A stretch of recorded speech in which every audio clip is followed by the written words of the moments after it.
口を開けたり閉じたりします。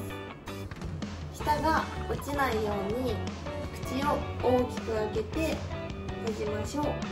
口を大きく開ける際にはあごが左右にずれないように注意し、真下に開けるように意識しましょう。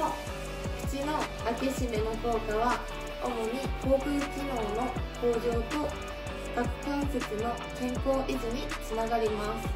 このトレーニングでは口周りの筋肉を鍛え、滑舌を良くしたり飲み込みやすくしたりする効果が期待できます。顎関節症の予防や改善にも役立ちます。